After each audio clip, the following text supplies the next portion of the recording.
Hi there, and welcome back to Inside the Purple Door. At the beginning of the week, we had a pretty exciting time. There was a lunar eclipse in the sign of Aquarius on the new moon, which in turn kicked off the exciting time of a Chinese New Year, the Year of the Fire Horse. So the fire horse is pretty volatile energy. It's extremely creative, but you'd want to be harnessing it so you don't shoot yourself in the foot pretty much with your own wand. But let's go back to the beginning of the year because we have had a very, very fiery new year, which is pretty exciting in itself. Firstly, on the 27th of January, we had Neptune going into Aries, staying there until 2039. That's a whole 14 years. And for all that time, 120 years or something, it was in Pisces. So all this creative energy is coming out. So now that's in Aries. That's fire element as well. Okay, so this is like been a very, very fiery start to the new year. I've felt it personally. I've dealt with it personally. It's been pretty intense, a really good energy. But if we go back to the 1st of February, even, it was the full moon in Leo. So here we go, fiery expressive energy again, So this beginning of the year has just been so changed up.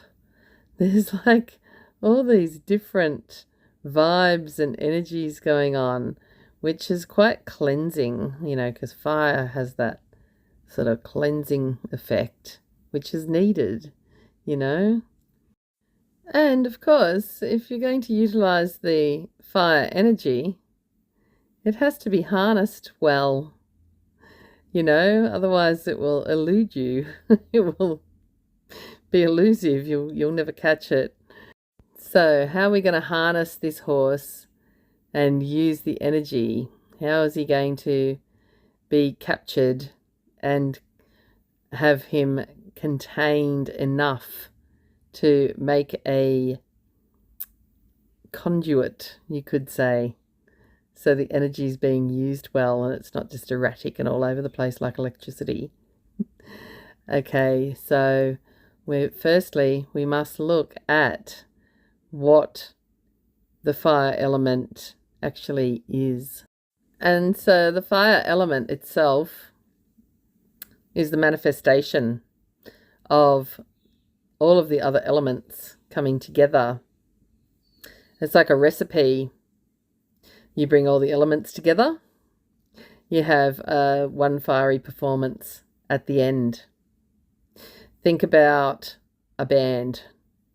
You've got a drummer and you've got a bass, and they play together with the bass notes. And then you've got the melody with the singer and the guitarist. Right, that's just a basic setup. But that is fire art, right? So that's what fire art is. Okay, so think of the band coming together. You got like 4 elements coming together, and you're creating something fabulous, right? Out of these 4 things manifested, yeah? So if we're going to spark a match, it has a certain amount of things that are required to make that fire, right? So the things that are needed, well, some of them are flint, you need wood, you need no wind, like, the wind has to be gone and the air calm, okay? And if you don't have everything to light that match, to create the fire, it's not going to be lighting, okay? So this is the things that you need to think about for the year of the fire horse. How are we grounding this? What are we using to bring about the creative display? This warm, creative, fabulous display that you want to create, and it's in the now. It's actually, like fire art is in the Zen, like it needs to be performed now. So there we have it. That's the overview of the planetary influences for the beginning of this year and our Chinese astrology with our fire horse and how to harness him with great trepidation and thought. A lot of thought to go into the ingredients into what you're going to get out of this. Lots of hard work. Do the hard work, bring it all together, and it will be spectacular. You'll be creating fabulous things that are going to be memorable, things that will last and be classic. Okay, thank you so much for watching. See ya. Bye.